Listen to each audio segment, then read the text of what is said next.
The Chargers signed Justin Herbert to a big-ticket contract. The Dodgers acquired Kike Hernandez back from Boston, and we will detail why it is not safe to trust USC defense yet. Good morning. I'm James. This is your daily dose of sports and snark for the greatest sports city in the world, Los Angeles. This is the faithful Angelenos Morning Report. So it is July 26, 2023. I will be on my way to the Midwest in a couple of hours. Lucky me. But whatever. We're going to be happy and talk LA sports. And if you like being in the know about LA sports, clickety-clack the like button. Clickety-clack the subscribe button. There's a notification bell. Hit that. It'll let you know when we drop new content. Sharing is caring. Let people know we exist. And by all means, comment. There's always good stuff to talk about when it's LA. Now, before we go through the news and notes, a look at the scoreboard. The Dodgers, look, I get that they're not the perfect team, but man, they've got some grit. They scored 4 times in the 9th inning to force extra innings. James Outman goes 3 for 3. Dodgers 8, Toronto 7 in 10 innings. Meanwhile, Danica Ogumike scores a season-high 30, and the Sparks snap an 8-game losing streak last night. Sparks 79, Indiana 78. Meanwhile, today, the Dodgers in Toronto, they wrap up their series at the Ravine at 1 o'clock. Tony Gonsolin is 5-3 with a 3.94 ERA. Yusei Kikuchi, and I say, I'm sorry, dude, if you're watching. I don't like to insult people's names. That is a very singable name. Yusei Kikuchi. Anyway, he's 7-3 with a 3.92 ERA. And in Leagues Cup, Leon, the CONCACAF Champions Cup winner. They're in town. They're going to play the Galaxy at 7:30. It is Galaxy game day. But let's get to the news. Now, it was just 2 days ago on this channel where I was wondering why the Chargers hadn't extended an offer to quarterback Justin Herbert yet. He's closing in on the end of his rookie deal. He's a franchise quarterback. Why would you want to let him go? Not that there was any real threat, but where's the offer? Well, the offer came. And yeah, it's pricey, extremely pricey. It's the money Disney lost on Indiana Jones pricey. But at least the Bolts now have some semblance of cost certainty going into next season. The Chargers sign Herbert to a contract for 5 years, $262 million. It averages out to about $52 million a year. All of this for the Chargers, even though it is pricey, is good. It matters because the Bolts wanted to accomplish some things, multiple things, some cost certainty going into next year while maintaining their franchise quarterback. Because the cost certainty matters. The Chargers are going to be far over the salary cap in 2024. But at least if you know you have the face of the franchise locked up, then you have this entire season and the offseason to try to figure out where you're going to cut, how you're going to be able to form a winning team around him. And by the way, you still have the team at full strength going into this season. Now for Herbert, the contract averages $52.5 million a year. The average is the highest in the NFL. In terms of total money in a contract, he is second to Cleveland's Deshaun Watson.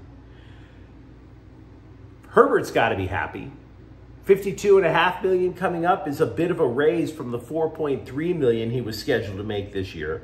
There's also a no-trade clause. More than $133 million of the contract is guaranteed. Now, this contract may be startling in terms of the numbers, but in terms of expectation of what he was going to get, we kind of expected it.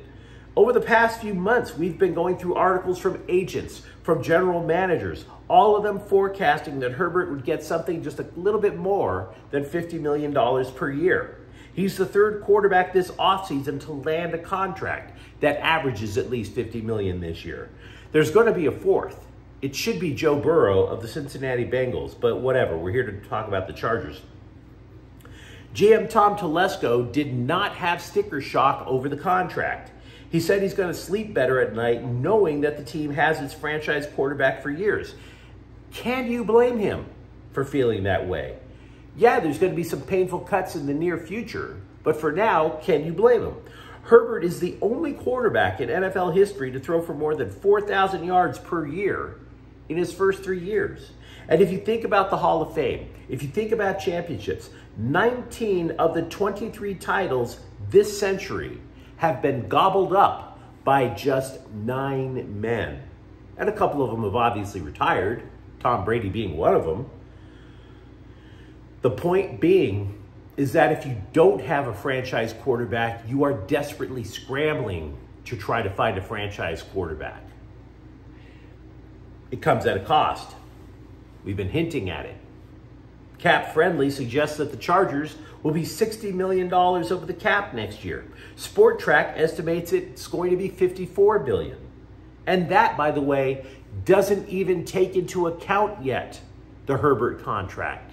So yes, in the near future, the Chargers are going to have to slash. But for now, everybody fits under the cap. So they get to live it up for 1 year. Their win now mode is now. It is an understatement to say it's a win now mode. Pro Football Talks' Mike Fiorio said running backs, they had gathered together on this Zoom call that was created by Chargers running back Austin Eckler. They were kicking around ideas as to try to find a way to get more pay out of the owners. One of the ideas that was allegedly considered, exaggerating injuries during contract disputes. The idea being to create some leverage. Where would your stinking offense be without me? I'm just proving a point, so I'm going to pretend to be injured. Yeah, that's one way to make friends in a locker room. That's one way. The idea is awesome in the sense that it's repugnant to fake an injury or to exaggerate the injury, but it's also awesome in the sense that it's not going to work. If they choose to do it, which they're probably not, it's not going to work. One of the reasons that running backs such as Eckler get paid so low is because GMs believe that running backs are prone to injury. So yeah, let's exaggerate the injury risk. Let's see where that takes you in the old bank account. There are Chargers bloggers who are up in arms because USA Today forecasts that the team will finish 7-10. To which I say, who gives a damn? Just relax. It's just a scribe. His opinion is about as valuable as mine or yours. Lighten up. The Dodgers have acquired Kike Hernandez from Boston in exchange for 2 minor league pitchers. Hernandez played for the Dodgers for 6 years before signing with the Red Sox in 2020. LA fans adored Hernandez. Boston, not so much. The scribes are trying to play your heartstrings today, by the way, about how sweet it is to have the Dodgers' scrappy little utility guy back. And Hernandez, for his part, didn't hesitate to join in. He was pulled from batting practice. He was walking back. He told his writers in Boston on the way back to the locker room that he's, quote, going home, unquote. But the fact of the matter is that Hernandez wasn't that great in Boston. Just a change of scenery does not guarantee success. The one thing that we do know that is a benefit or a possible benefit for the Dodgers with Hernandez coming back is he breaks up a logjam of left-handed hitters in the Dodgers lineup. Many days, the entire Dodgers outfield is nothing but left-handed hitters. And of course, he comes at a low cost in terms of the trade. Nick Robertson, Justin Hageman, they're not expected to be difference makers for the Red Sox. Again, minor league relievers. So taking away the name of Enrique Hernandez, who everybody in LA remembers and loves, if you just pull back from him a little bit, it's a meh kind of trade. Although Dave Roberts said Hernandez will play today against Toronto. So, to be honest, Hernandez was one of dozens of names that we've been listing from these rumors that you see online, from even trusted scribes, alleged Dodgers interest. So, okay, Hernandez was correctly called. I concede that. Congratulations to whichever scribe got that one. But the rumors never end. We've added 2 more rumored names to that list. That list, not counting Hernandez, is now up to 37 baseball players that the Dodgers allegedly have interest in. 37. Lose one name, add two. The scribes take one step out of the psych ward and then 2 steps back into the psych ward. And team president of baseball operations, Andrew Friedman, he's not shying away from all these crazy-ass rumors. He intimated that bringing Hernandez back was not going to be the only swap. He told the scribes he would be as, quote, aggressive as we can, unquote. So I'm going to need a bigger dry erase board. Training camp for the USC football team opens Friday. Mason Cobb, a transfer from Oklahoma State, isn't responsible one iota for the Trojans' disastrous defense last year. He's not. He just transferred in.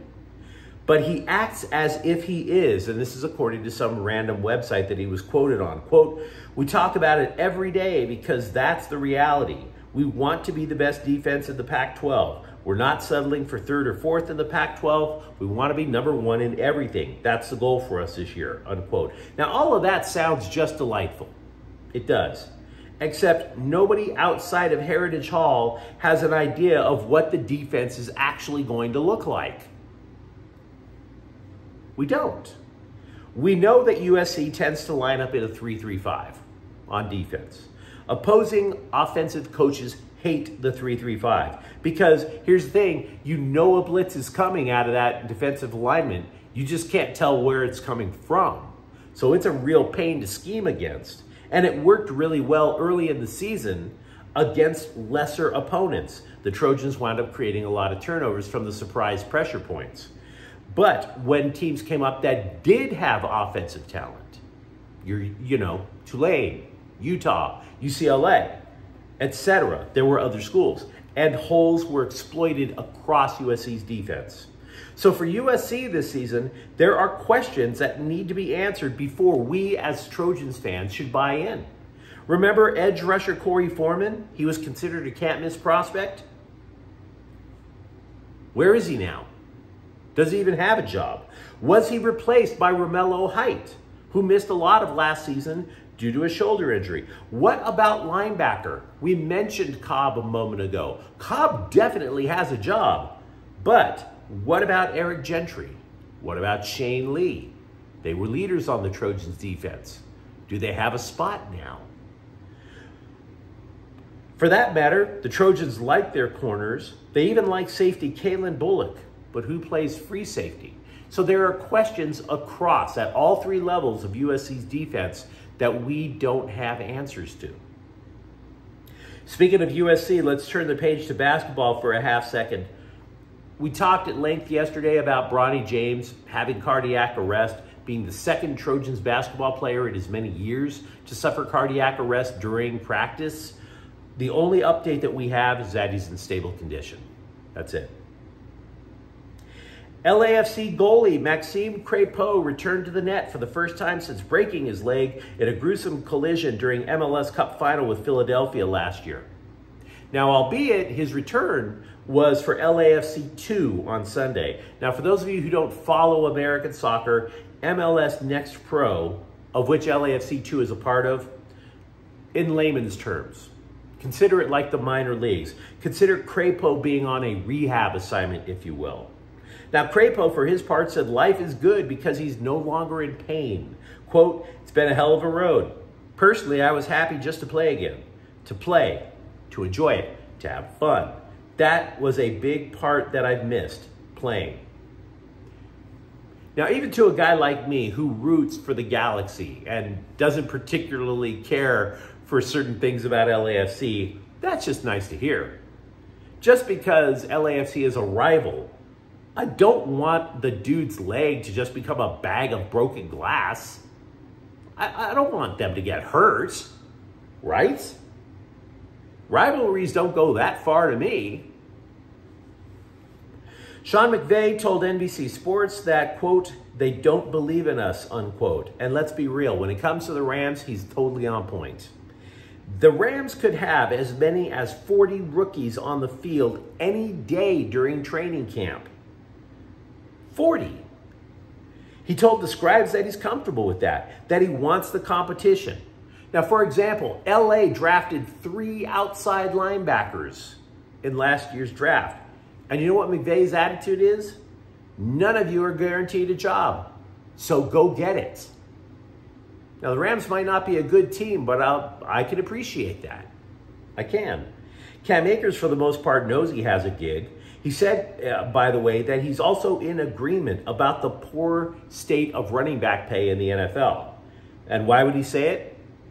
Well, he's in a contract year, so that kind of figures.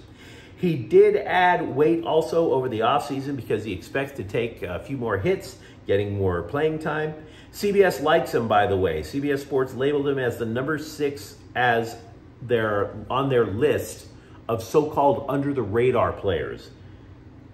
The way that CBS describes Akers, quote, he was the Rams' feature back during their Super Bowl run. There's clear talent. He had 3 straight games of over 100 rushing yards to close last year. The Rams need that talent on display on a consistent basis, unquote.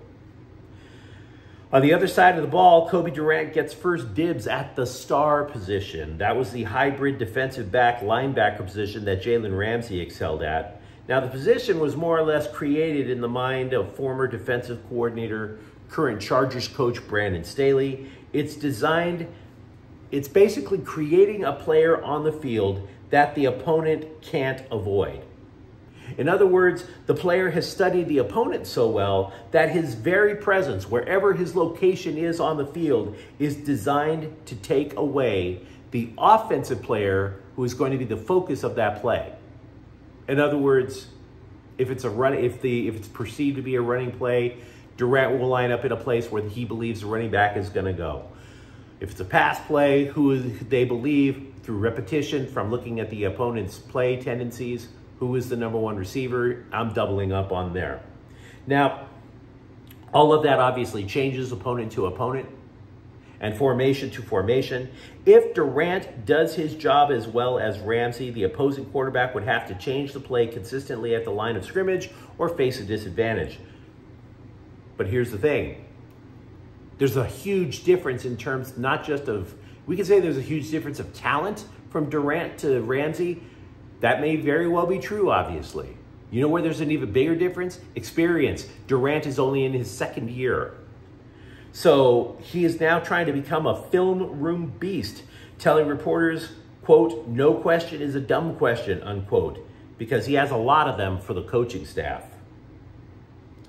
The Athletic is reporting that the LA Galaxy are working feverishly to upgrade the roster with a 1-month loophole that enables them to sign free agents when the current transfer window closes on August 2nd. They'll have a month to go scour for free agents. The writer then listed 6 possibilities with the team's open designated player spot. I am not listing them, to be honest with you. I'm not listing them because the writer didn't take the extra step. And the extra step is, I know the Galaxy want that guy. He didn't go there. He just threw 6 names up against the wall to see which thing sticks. That list would look as ridiculous as this Dodger list behind me. That is just random names that scribes are throwing up against the wall. I can only afford so many dry erase boards, guys. Just saying. Basically, what I'm actually saying is, I don't want to double down on stupid speculation. But you let me know what you think in the comments thread. You give me as much speculation as you damn well want. Tell me about the Chargers now with Justin Herbert. Is it only a 1-year window, or can you see a path to make give Justin Herbert a chance for multiple titles? Tell me what you think about Kike Hernandez back in Dodger Blue. And if you enjoyed the content, don't forget to subscribe to Faithful Angelenos. We are talking LA sports every single day here. Thank you for watching. I'm James. We'll be back tomorrow. Faithful Angelenos, actually later tonight, I think the Galaxy I'm going to try to get a rapid recap on the Galaxy match. Faithful Angelenos is a Quien Corte El Queso production. Have a great day. Bye-bye.